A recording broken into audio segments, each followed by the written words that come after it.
अस्सलाम वालेकुम, welcome back to my channel. जल्दी इस चैनल को सब्सक्राइब कर लो। तलहा रव्यूज को आप बड़े अच्छी तरह जानते होंगे, जिसने एक्सपोज किया था रजब भट्ट को, नदीम नानीवाले को, डकी को, क्योंकि वो लोगों को लूट रहे थे, वो कोर्स बेच रहे थे, लोगों से बहुत ज्यादा पैसा कमा रहे थे।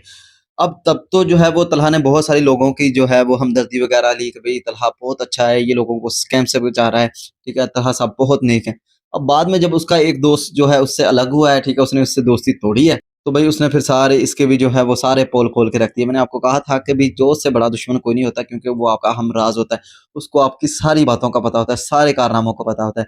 तो तलहा रव्यू साहब आज खुद एक्सपोज हो चुके हैं, ठीक है, जो कि लोगों को एक्सपोज करते थे। अब तलहा रिव्यूज का जो दोस्त है रजा, उसने उस्मान ज़ेब साहब के जो है वो पॉडकास्ट में आके सारी बातें बताई हैं। इसने कैसे-कैसे अवाम को जो है वो पार्सल वगैरह बेचे, इसने कैसे डकी, नानीवाला और रजब को इसको कोर्स बनाने पे, ठीक है, बेचने पे आमादा किया, ठीक है, और फिर कैसे इसने वॉइस वगैरह सारी लीक की, कैसे ये रिकॉर्डिंग करता रहा है, कैसे इसने सारी चालाकियाँ मारी हैं। उसके दोस्त ने ना सब बड़ी डिटेल के साथ बताई है। अच्छा, इससे भी एक बड़ी बात, तलहा रिव्यू साहब का जो डाटा लीक हुआ है ना, ठीक है, जिसमें वो एक लड़की की पप्पियाँ ले रहे हैं, ठीक है, उससे तलहा रव्यू साहब बहुत बुरा फँसे। आपको कुछ वीडियोज़ नज़र आ रही होंगी, तलहा रव्यू साहब फेमस हो रहे हैं, ठीक है, ये भी एक लड़की की पप्पियाँ ले रहे हैं, ठीक है। अब ये मामला कुछ ऐसे हुआ था कि इन्होंने अपने एक दोस्त को मोबाइल दिया था अपना, ठीक है, उसने कोई शादी-वादी पे जाना था, कोई ऐसा सीन था।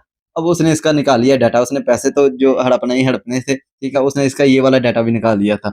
अब वो वाला डाटा हो गया वायरल। अब तलहा रव्यू साहब जो हैं, अब देख रहे होंगे हुआ क्या। अच्छा, तलहा रव्यू साहब ने एक और चालाकी मारी कि जिस लड़की की ये आपको पप्पियाँ-शप्पियाँ लेते हुए नज़र आ रहे हैं ना, इस लड़की के साथ इन्होंने बाद में निकाह भी कर लिया घर वालों को मना के, ताकि कोई बहुत ज़्यादा मामलात जो हैं खराब ना हुए हों। आपको निकाह वाली भी एक वीडियो नज़र आ रही होगी कि तलहा रव्यू साहब ने निकाह कर लिया था। ये उसी लड़की के साथ निकाह किया है, ठीक है, जिसके साथ इनकी वीडियोज़ वायरल हुई थी। सिर्फ़ इस मामले को दबाने के लिए ना इन्होंने अपनी तरफ से बहुत अच्छे लेवल पे खेला है, ताकि ये मामला लोगों के सामने आए भी तो लोग कहें अच्छा जी ये तो अब उसकी तलहा की बेगम हो गई है, ठीक है। जैसा भी था तलहा, उसने जो भी किया लड़की के साथ, उसने निकाह तो कर लिया, शादी तो कर लिया, अब वो जो है उसका हस्बैंड है। तो ये वाली अब सिंपैथी लेने के लिए तलहा साहब ने जो है, जैसे उसको पता चला कि भई मेरा डाटा लीक हो गया, उन लोगों ने जो है इसका डाटा निकाल लिया, तो तलहा साहब ने ये चालाकी मारी, उस लड़की के साथ निकाह कर लिया है। हाँ जी, तो तलहा रिव्यू सब लोगों को एक्सपोज़ करने वाले खुद एक्सपोज़ हो चुके हैं, तो भई सोशल मीडिया पे किसी का भी एतबार मत करें। कोई भी आपको पैसों के लिए चूना लगा सकता है। ये दुनिया पैसे की है, पैसे से चलती है, आपको पता है। पैसा इस दुनिया में इस वक़्त जो है वो खुदाई का काम कर रहा है, ठीक है? पैसे से आप कुछ भी कर सकते हो। ये वाला सीन बना हुआ है पैसों का। तो लोग पैसों के लिए अपनी कोई नहीं देखते, मेरी ऑडियंस है, ठीक है, मेरे साथ जुड़ रही है, ठीक है, मुझे प्यार करते हैं, लोग मेरे साथ सेल्फीज़ लेते हैं, पिक्चर्स लेते हैं, मैं कहीं भी बाहर मिलता हूँ, ठीक है, लोग शौक से आते हैं। ना, ना, ना, वो आपका बेच के आगे को निकल जाए, उनको अपने पैसों की पड़ी हुई है, ठीक है? तलहा साहब ने इतनी सिम्पतियाँ ली, मैं तो अवाम को बचा रहा था, मैं ये कर रहा था, मैं वो कर रहा था। उसके दोस्त ने इची-बिची बता दी कि भई जो तलहा रव्यू साहब ने कोर्स बेचा था, ठीक है, उसने भी ठीक-ठाक पहले कोर्स बेचा था अवाम को, ठीक है? तो उसका ज़रा उस लेवल पे नहीं बिका। ये जब लोग बेच रहे थे, ठीक है, इनका अच्छे लेवल पे बिकना था, क्योंकि इनके पास ऑडियंस काफ़ी ज़्यादा थी। तो तलहा रव्यू साहब ने जो है वो शोर मचा दिया। इससे भी उन्होंने जो है ऑडियंस गेन की, फिर उन्होंने पार्सल बहुत ज़्यादा बेचे, ठीक है? तो तलहा रव्यू साहब का कोई ऐसा सीन नहीं था कि ये शॉपिफ़ाई वगैरह बहुत ज़्यादा चलाते थे और इनको बहुत ज़्यादा पता था। ना, ना, ना। ये एवें हल्की-फुल्की जो है वो ऐड चलाते थे टिकटॉक वगैरह पे। इससे ज़्यादा इनको कुछ नहीं पता था, ना तो इनको फेसबुक की ऐड का पता था, ना इनको मेटा की ऐड का ढंग से पता था, इनको कुछ नहीं पता था। इन्होंने भी अवाम को कोर्स बेचने की कोशिश की। ये खुद बताता रहा है तलहा रव्यूज़ कि ये कोठे पे जाकर रोता रहा है छत पे कि भई मेरी लोग वीडियोज़ क्यों नहीं देखते हैं। पहले ये टेक के रिव्यूज़ की वीडियोज़ बनाता था, मोबाइल के रिव्यू करता था, कोई भी मोबाइल आता था उसके बारे में बताता था, इसकी वीडियोज़ वगैरह नहीं चलती थी, ठीक है। फिर इसने ये कुछ पार्सल-पुर्सल बेचना शुरू किए।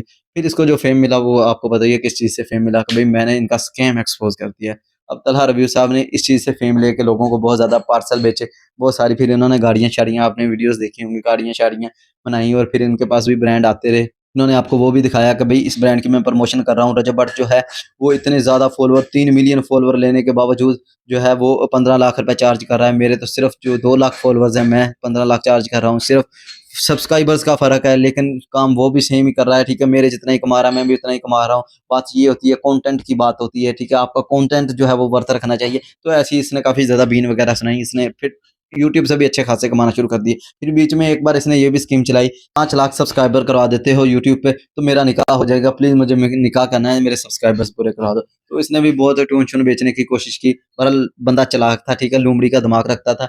ये रजब और डकी वगैरह को भी बेच के आगे बढ़ गया। बाकी आप इस बारे में क्या राय रखते हैं? अब आप तलहा के बारे में क्या सोचते हैं? नीचे कमेंट में ज़रूर बताइएगा। मिलते हैं अगली वीडियो में। ओके जी, अल्लाह हाफ़िज़, जज़ाकल्लाह, दुआ में याद रखिएगा।